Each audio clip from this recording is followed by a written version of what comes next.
কে পেতে যাচ্ছেন এবারের ব্যালন ডি'অর? কার হাতে উঠবে স্বপ্নের সেই ব্যালন ডি'অর?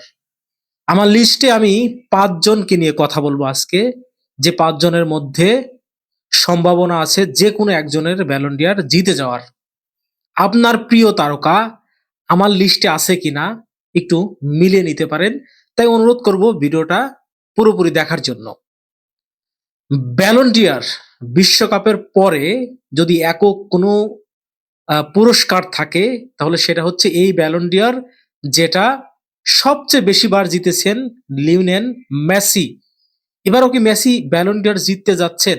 মেসির সম্ভাবনা আসলেই কতটুকু, সেই বিষয় নিয়ে কথা বলবো। বাকি ৪ জনকে নিয়েও কথা বলবো।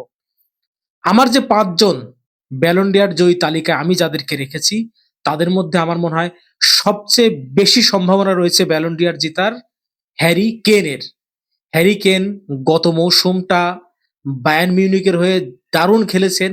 এই বিশ্বকাপে তিনি ৬ টা গোল করেছেন। সবকিছু মিলিয়েই হ্যারি কেনের সম্ভাবনা কিন্তু দুর্দান্ত। তিনি ৭৩ টা গোল করেছেন সর্বমোট। বায়ার্ন মিউনিখকে তিনি চ্যাম্পিয়নও করেছেন। তাই আপনি বলতে পারেন এই ৫ জনের লিস্টে আমার মনে হয় সবচেয়ে বেশি আলোচনায় থাকবে এই হ্যারি কেনের নাম। তারপরে যে নামটা থাকবে সেটা হচ্ছে লামিন ইয়ামাল। মাত্র ২০ বছর বয়সে, মানে ২০ বছরের নিচে তিনি ইউরো জিতেছেন, তিনি বিশ্বকাপ জিতেছেন। গত সিজনে বার্সেলোনার হয়ে দুর্দান্ত খেলেছেন, ২৪ গোল করেছেন, ১৪ টা অ্যাসিস্ট করেছেন। তাকে আপনি কিন্তু এই ব্যালন ডি'অরের লিস্ট থেকে আপনি বাইরে রাখতে পারবেন না। বিশ্বের একমাত্র ফুটবলার তিনি, যিনি ২০ বছরের আগে ইউরো জিতেছেন এবং বিশ্বকাপটাও জিতেছেন। সো এই ব্যালন ডি'অরের আমার মনে হয় শক্ত কন্টেন্ডার এই লামিন ইয়ামাল। আরো একজন রয়েছে স্পেনের। যদিও তার পারফরমেন্স আপনার চোখে লাগবে না, তার কোনো গোল নেই। তিনি গত সিজনটাতে প্রায় ৭৫৬ টা পাস দিয়েছেন। গত বিশ্বকাপে প্রায় ১৩০ টার বেশি পাস তিনি করেছেন এবং বিশ্বকাপের সেরা খেলোয়াড়ও কিন্তু তিনি নির্বাচিত হয়েছেন। সো তাকে তো আপনি আসলেই এই আলোচনার বাইরে রাখতে পারেন না, বা রাখার কোনো সুযোগও নেই। আরো একটা নাম, সেটা হচ্ছে কিলিয়ান এমবাপ্পে। কিলিয়ান এমবাপ্পে গত বছর ৪৩ গোল করেছেন। লা লিগা, চ্যাম্পিয়ন্স লিগা, ওয়ার্ল্ড কাপ সবখানেই সর্বোচ্চ গোলদাতা কিন্তু ছিলেন এই কিলিয়ান এমবাপ্পে। সাথে তার অ্যাসিস্টও রয়েছে। বিশ্বকাপটা দুর্দান্ত খেলেছেন। সর্বোচ্চ বিশ্বকাপের ইতিহাসে সর্বোচ্চ গোলদাতা তিনি। ২২ গোল করেছেন।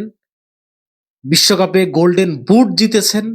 তো এই যে আলোচনা ব্যালন ডি'অরের, সেটার বাইরে আপনি কিলিয়ান এমবাপ্পেকে তো কোনোভাবেই রাখতে পারবেন না।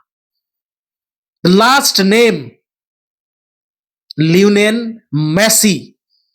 এই মানুষটাকে আপনি ব্যালন ডি'অরের ইতিহাসে যতবার ব্যালন ডি'অর দেয়া হবে, আলোচনার বাইরে আপনি তাকে রাখতে পারবেন না। তিনি এমন একজন ফুটবলার। গত সিজনটা তিনি ইন্টার মায়ামির হয়ে ৪৩ গোল করেছেন। তার সাথে সাথে তিনি অ্যাসিস্ট করেছেন। সবকিছু মিলে তার সিজনটা ভালো গেছে। বিশ্বকাপে, যে বিশ্বকাপটা সদ্য সমাপ্ত শেষ হলো, একমাত্র ফাইনাল ম্যাচ ছাড়া বাকি পুরো টুর্নামেন্টে তিনি দুর্দান্ত খেলেছেন। আলজেরিয়ার বিপক্ষে হ্যাটট্রিক করেছেন।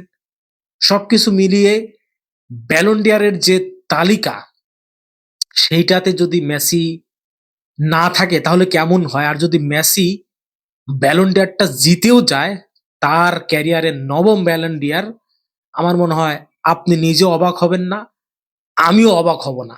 কারণ নামটা মেসি। মেসির দ্বারা সবকিছু সম্ভব। এই বিশ্বকাপে যেমন সবচেয়ে বেশি গোল্ডেন বুটের আলোচনায় ছিলেন মেসি।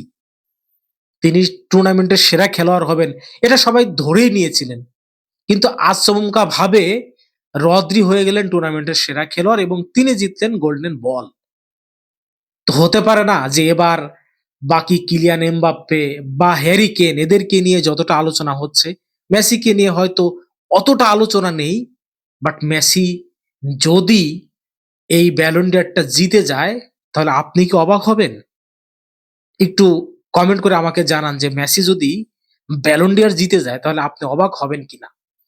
আর আমি এই যে আলোচনা করলাম ৫ জন ফুটবলারকে নিয়ে, যাদের মধ্যে আমার ধারণা ব্যালন ডি'রটা যাবে, তার বাইরে আপনি কি কাউকে খুঁজে পান যে তিনি এই লিস্টে ঢুকে যেতে পারেন?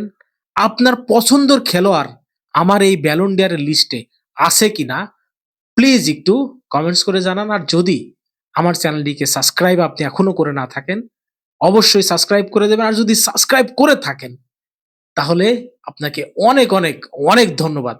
ভালো থাকবেন।